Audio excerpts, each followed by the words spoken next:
Amara screamed in agony, clutching her stomach as blood stained her white nightgown. The cry ripped through the night. "Julian, help me!"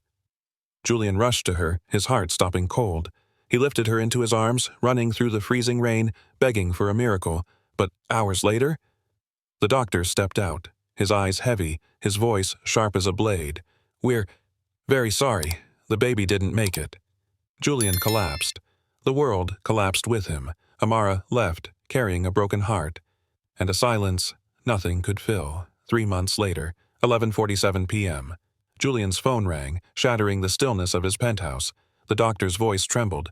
"Mr. Cross, Amara is in labor. Not just one, but 2 children. One of them is in critical condition." Julian froze. The truth hit like lightning. The child they lost was only half the story. The other half, life itself, was still fighting inside the woman he loved. Now he must race against time, to win back love, to protect family. Before losing everything again. If it were you, would you forgive? Share your thoughts in the comments. Julian Cross was 37 years old, and his name carried weight across 3 continents. His empire of luxury hotels rose like monuments to wealth, places where chandeliers glittered and marble echoed under expensive shoes. In every photo spread, he looked unshakable.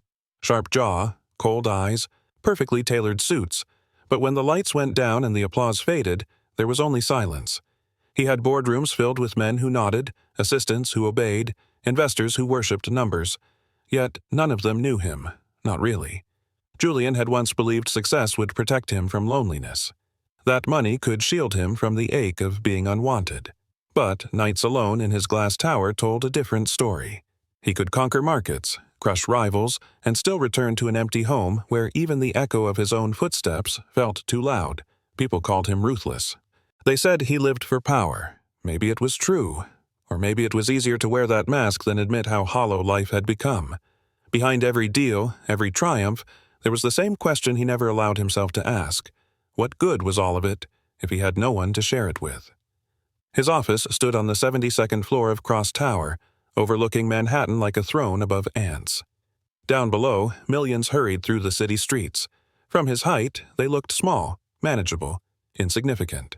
That was how Julian preferred the world.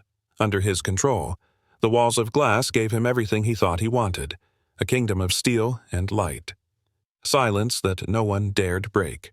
Assistants spoke through intercoms, never stepping closer than necessary. Every meeting was scheduled, every smile calculated. Julian trusted numbers, not people. Numbers never betrayed him. Balance sheets did not abandon him. Profits did not lie. So he buried himself in spreadsheets and acquisitions, each deal another layer of armor. Love, to him, was a liability, a distraction, something that could unravel everything he had built. Better to stay untouched, better to remain untouchable. Yet, deep inside, he felt the frost spreading. The city outside pulsed with life. Couples holding hands, children laughing, friends calling across the street. He could see them, but never feel them. His empire was vast, his wealth unshakable. And still, as he stared down at the world, Julian Cross realized he had built himself a cage of glass, colder than winter itself. The conference room filled with quiet footsteps as a design team entered, carrying tablets and rolled-up portfolios. Julian barely glanced at them. He had seen 100 of the same. Polished professionals, eager to please, terrified to fail. Then his gaze stopped. At the back of the group stood Amara Ellis. Dark hair tied neatly, simple navy blazer, posture calm. Her eyes were steady, focused on the blueprints instead of on him. No trembling hands, no nervous smile, just quiet confidence. Julian noticed the absence more than anything. No fear, no rehearsed admiration. She treated the plans with more respect than she treated him, and that was new. While the others shifted under his cold stare, Amara did not flinch. Her presence seemed to cut through the sterile air of the room, as if she had carried in a piece of warmth from another world. For a moment, Julian felt unsettled. Women usually sought his attention, or avoided it altogether. She did neither. It was only a flicker, a pause in his routine. But deep down, something stirred. He didn't know her yet. Still, in the stillness of her gaze, Julian sensed the beginning of a story that would not leave him untouched. The presentation began with polished slides of lobbies lined in marble, chandeliers dripping with crystals, hallways gleaming like mirrors. The kind of wealth that impressed most men. Julian leaned back in his chair, unmoved. He had seen it all before. "This is garbage," he said at last, his voice sharp as glass. "Generic, soulless, forgettable." The room fell silent. The lead contractor's face drained of color. No one spoke. Then Amara stepped forward. "You're right," she said calmly. "No apology, no defense, just agreement." Her voice held no tremor, only quiet conviction. Julian's brows rose. No one had spoken to him like that in years. Amara connected her tablet to the projector. Images filled the wall. Warm wood, stone fireplaces, windows opening to mountain skies, spaces that breathed comfort, not intimidation. "The Aspen Ridge Resort should feel like coming home," she explained. "Luxury is not always gold and marble. Sometimes it is peace. Sometimes it is belonging." For the first time in months, Julian leaned forward. The designs pulled something from him he thought long buried. They whispered of life, of warmth, of places where emptiness had no power. In that moment, the meeting changed. And so did he. The room emptied, leaving only Julian and Amara. Her designs still glowed on the wall, warm against the sterile glass and steel around them. Julian paced slowly, his eyes sharp, testing. "Why should I trust you with $50 million?" His tone was calculated, the same tone that had broken seasoned executives. Amara didn't flinch. Her smile was not a performance but something genuine, touched with quiet humor. "Because you're tired," she said softly, "tired of beauty that makes you feel nothing." The words struck him harder than any challenge. For years he had surrounded himself with perfection, yet here she was, pointing at the hollowness he carried like a shadow. Julian stopped walking. Silence stretched between them, heavy but alive. He searched her face, waiting for calculation, for some hint of manipulation, but there was only honesty. It was dangerous, that honesty. Rarer than diamonds. It unsettled him because it slipped past his armor and pressed against the part of him he refused to name. Loneliness. For the first time in years, Julian felt the ground shift under his feet, and it came from one woman daring to say aloud what he had hidden inside. 2 days later, Julian boarded his private helicopter. Across from him, Amara Ellis sat quietly, sketching revisions in her notebook. She had not spoken since takeoff.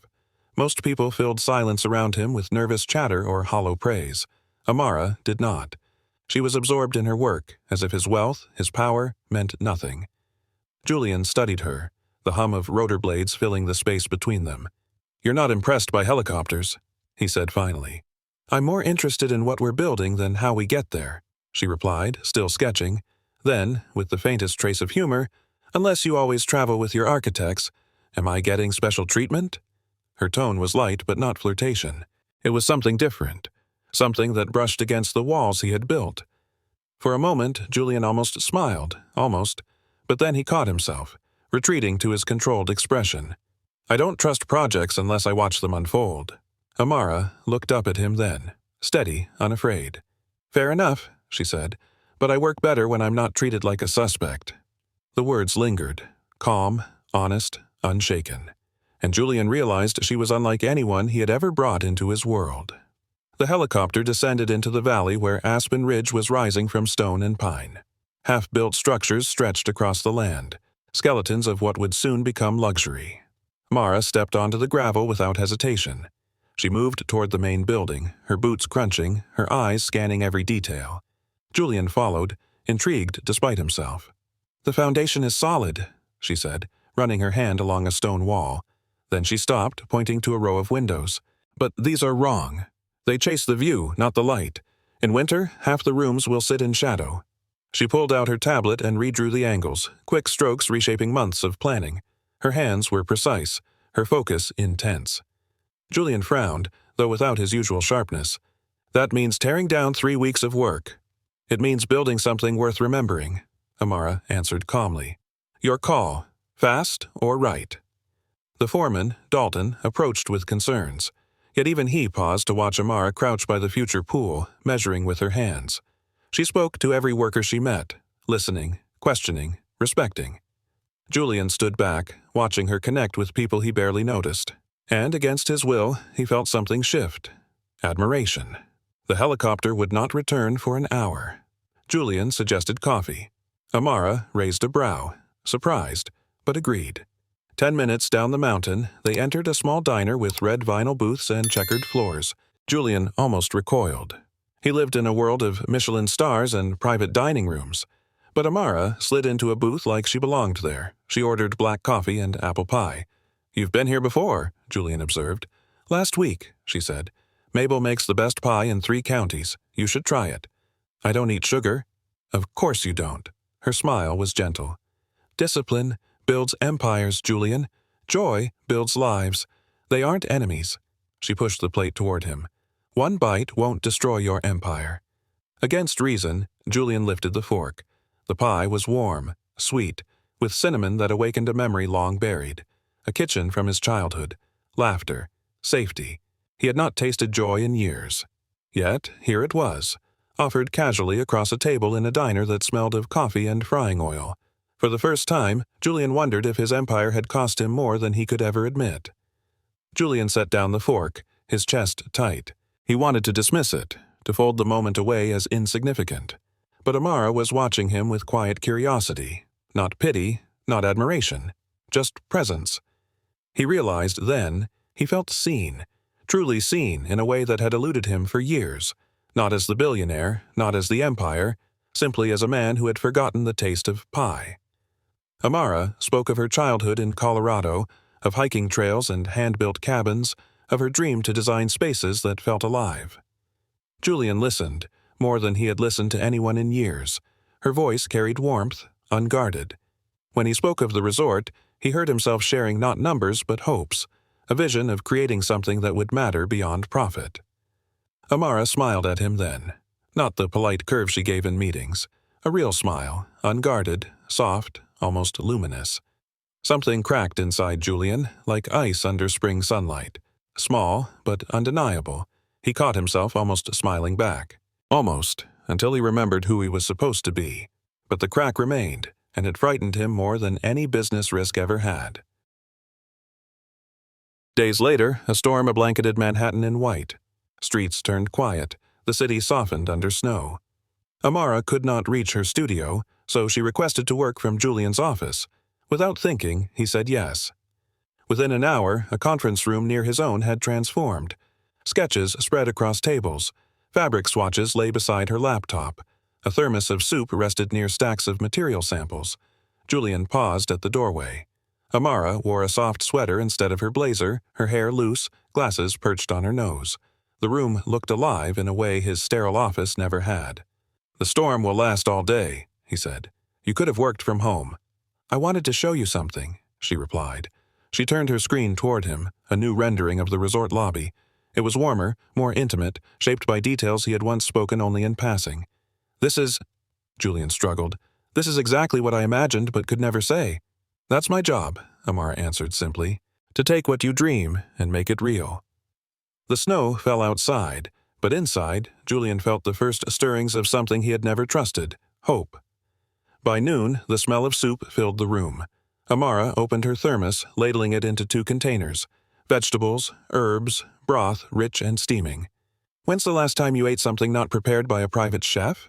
she asked lightly. Julian could not remember. "I made too much," Amara said, handing him a portion. "My grandmother's recipe. She always told me, soup is love you can taste." Julian hesitated, then tried it. The warmth spread through him, simple and nourishing in a way no gourmet dish had ever managed. Each spoonful tasted of care, of something beyond survival. Amara spoke of her grandmother's farmhouse, of gardens and nights filled with laughter, of lessons in patience and resilience. Her voice carried both grief and joy, intertwined like threads in a quilt. Julian listened. For once, he didn't think of contracts or schedules. He thought only of the woman across from him, and of the strange fullness in his chest. Wealth had given him everything except this, the feeling that someone cared enough to cook, to share, to remind him of humanity. In that moment, he realized, all the money in the world could never buy the warmth of a bowl of soup. The storm deepened, snow swirling like white fire beyond the glass. By late afternoon, Julian's assistant knocked to remind him of meetings. A quarterly review, a call with investors, a board update. "Cancel everything," Julian said. His voice was calm, certain. "No one needs to risk the roads tonight." The words startled even him. For years, work had come before anything. Weather, fatigue, even health, none of it excused delay. Yet now, looking at Amara bent over her sketches, he felt clarity. For once, people mattered more than profit. She raised her head, surprised. Everything? Don't you run an empire? It will survive one day without me micromanaging. Outside, snow buried the city in silence. Inside, warmth grew in a conference room filled with drawings and soup containers. For the first time in years, Julian had chosen presence over power. Something fragile, almost invisible, shifted between them. Not a declaration, not even a promise. Just the quiet knowledge that he had broken his own pattern, and she was the reason. As evening settled, the storm wrapped the city in stillness. Amara stretched, leaving her pencil aside. Her eyes caught Julian's, and for once he did not look away. "I never knew my grandparents," he admitted, voice rough. "My parents were too busy building the business. They kept moving, always chasing something. Then, when I was 22, they died in a car accident. I learned that caring only makes life more dangerous. Love just gives fate more ways to hurt you." Amara listened quietly, not with pity, but with presence. Her silence invited honesty. "That must have been lonely," she said at last. The word cut through him like truth. He had called it discipline, focus, control, but she named it for what it was. "There's a difference," Amara added softly, "between solitude and emptiness. One is peaceful, the other just hollow." Julian held her gaze, feeling something unravel inside. For years he had drowned his fear with work, with money. Yet here, in the glow of desk lamps and falling snow, Amara's words pierced the armor. For the first time he allowed himself to admit it. He was lonely. The storm cocooned the city through the night. In that small conference room, life felt different. Julian and Amara worked side by side, debating design choices, laughing at small mistakes, sharing glances that lingered too long. At one point, Amara offered him half of her sandwich. He accepted without protest, surprising even himself. They ate in companionable silence, the kind that felt full instead of empty. Julian found himself watching her when she wasn't looking, the way she tucked hair behind her ear, the way her hand moved quick and sure across the paper. She worked with passion, but not hunger for power. It was love for creation itself. He felt lighter, as if the snow outside had buried his old self under its weight, leaving space for something new to rise. Hope.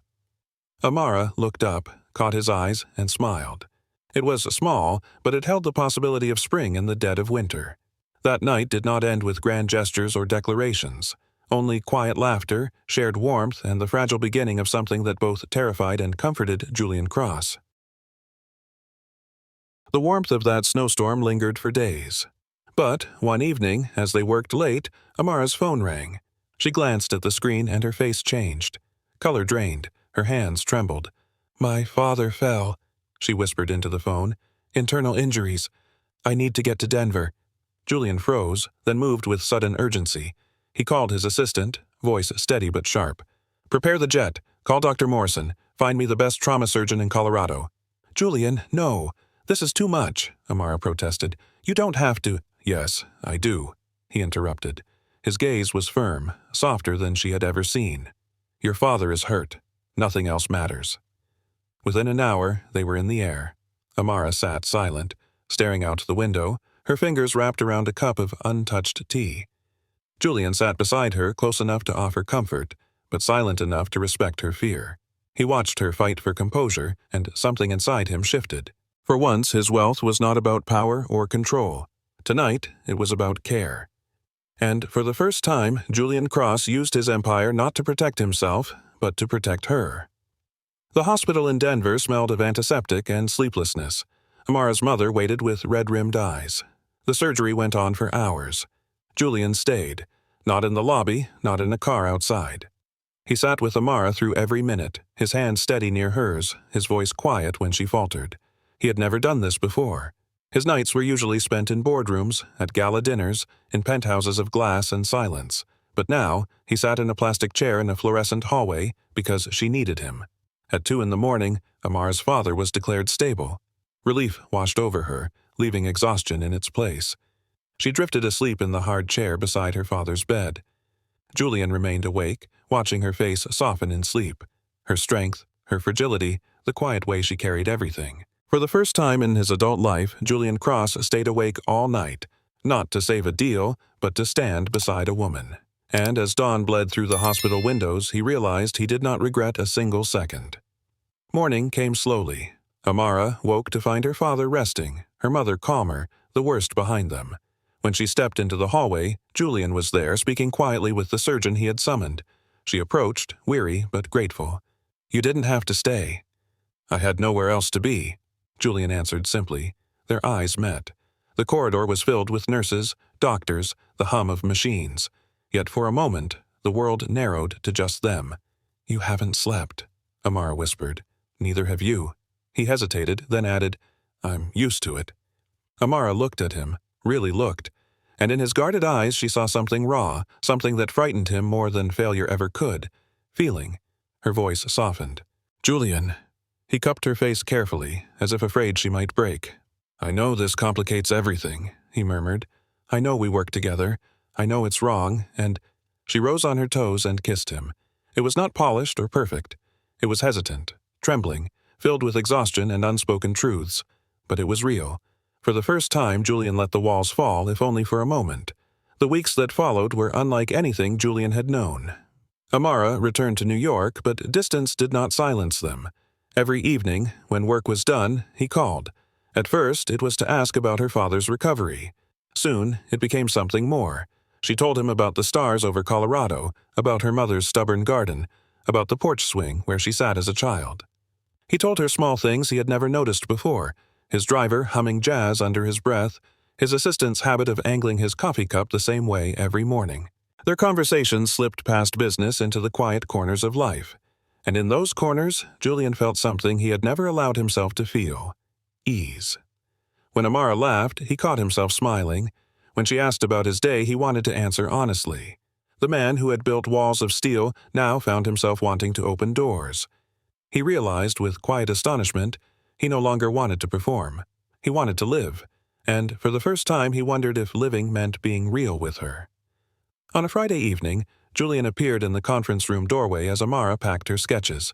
"Have dinner with me," he said. She gestured at the takeout boxes scattered across the table. "We just had dinner."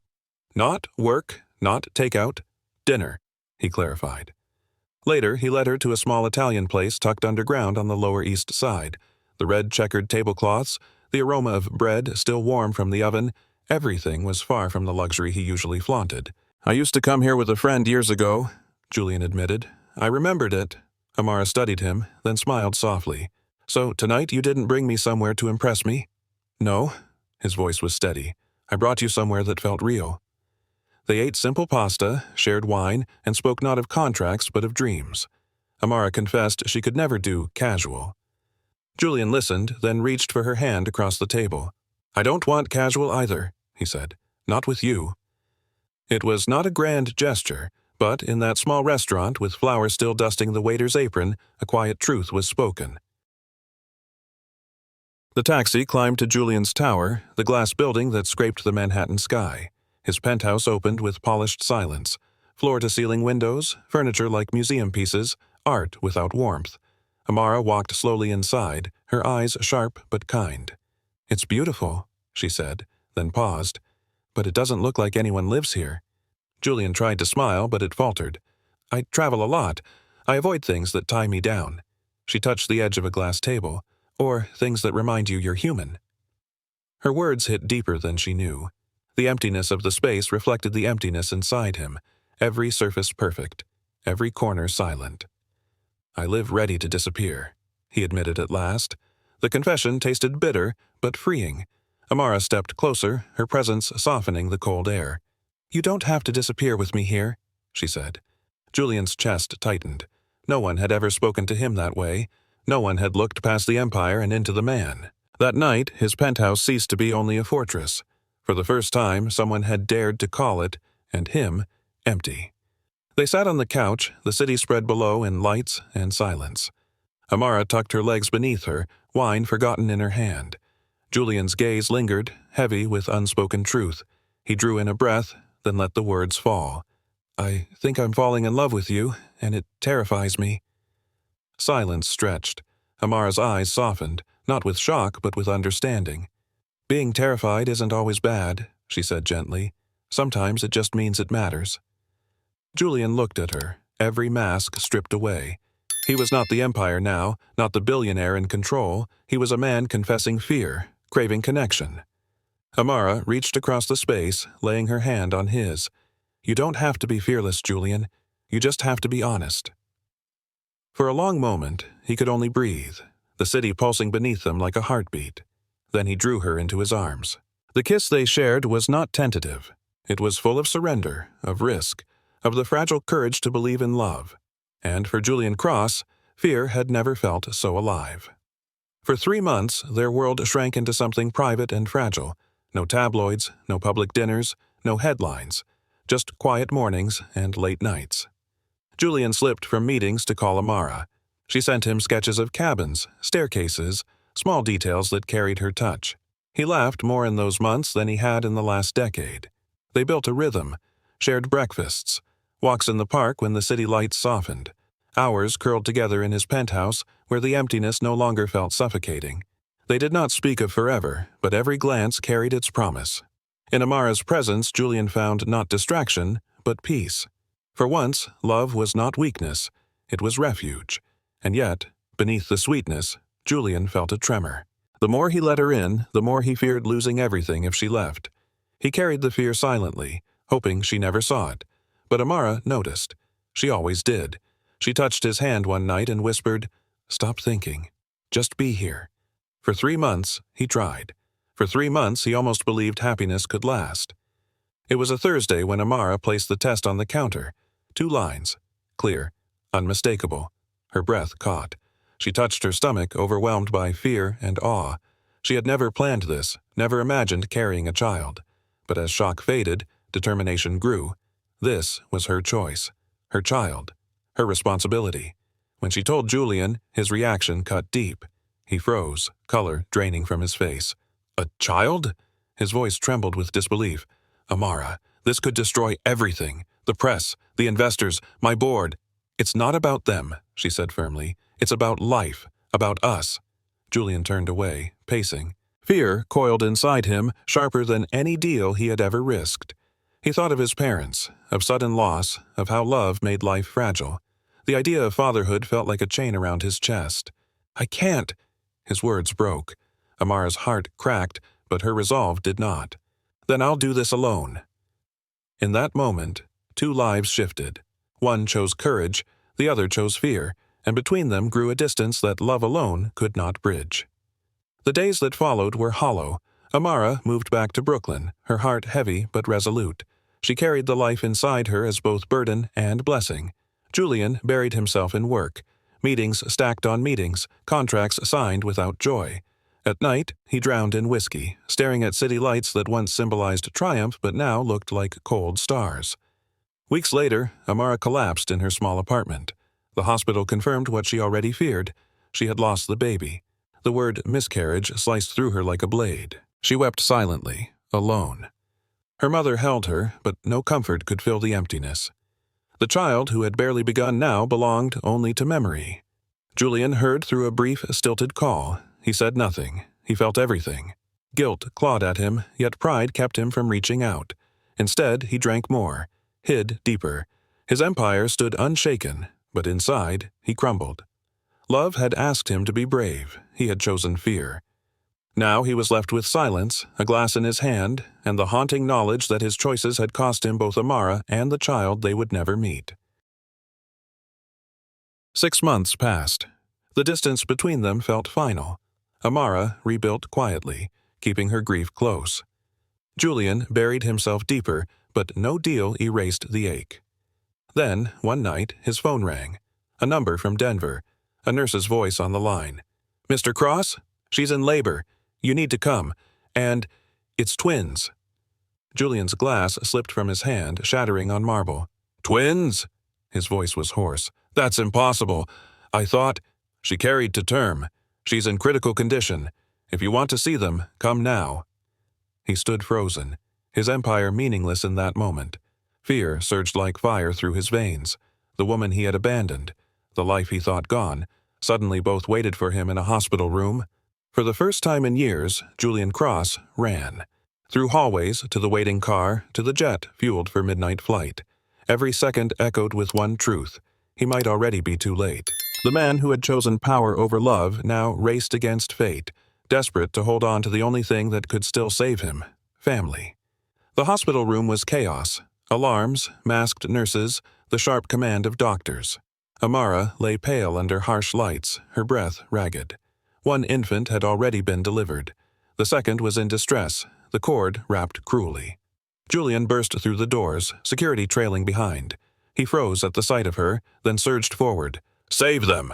he demanded, his voice breaking. "Save my family, whatever it takes." The surgeon glanced up, steady. "We need to operate now. Consent?" Julian's hand trembled as he signed. Every fortune he had built meant nothing in that moment. All that mattered was 3 fragile lives fighting for breath. Minutes felt like hours. He pressed his forehead against the glass, whispering prayers he had never believed in. His empire could not control this. His power could not command life. Then a cry pierced the silence.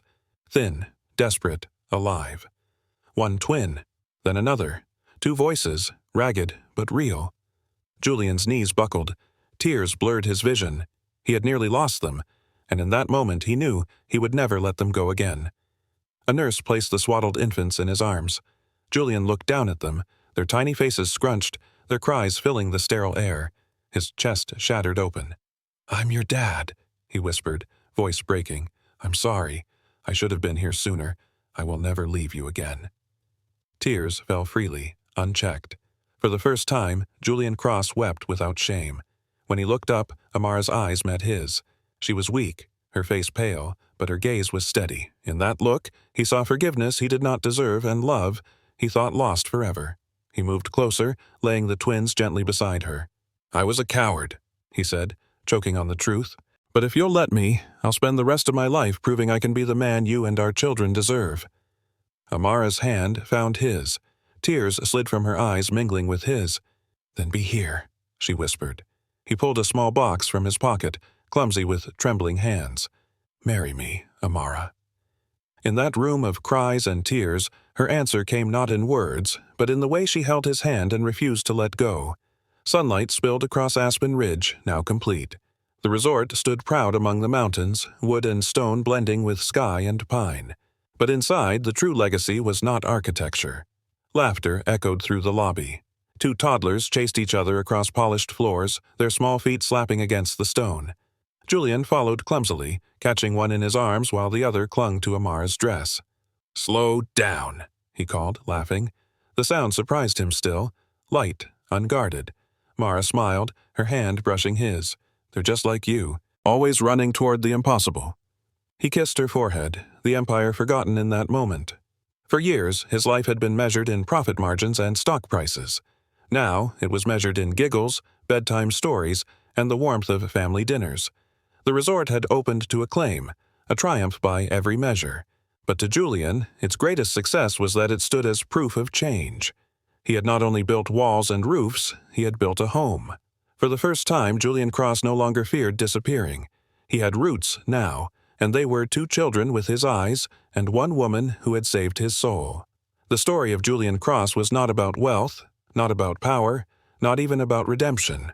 It was about a man who discovered that love was not weakness, but the very thing that made life worth living. This was not the tale of a billionaire transformed by romance. It was the story of love, revealing the man he had always been, buried under fear and pride. And maybe it is your story too. Have you ever almost lost someone you loved because fear told you it was safer to walk away? If so, then you understand the truth Julian learned too late. Money fades, reputations shift, but love endures. It demands courage, and it demands presence. Tonight, somewhere, another Amara is carrying her grief alone. Somewhere, another Julian hides behind his empire, and somewhere, a family waits for one choice, the choice to love, even when it terrifies. If this story touched your heart, share it in the comments. Tell us where you're watching from. And don't forget to subscribe so you won't miss the next journey into love, loss, and the moments that remind us what really matters.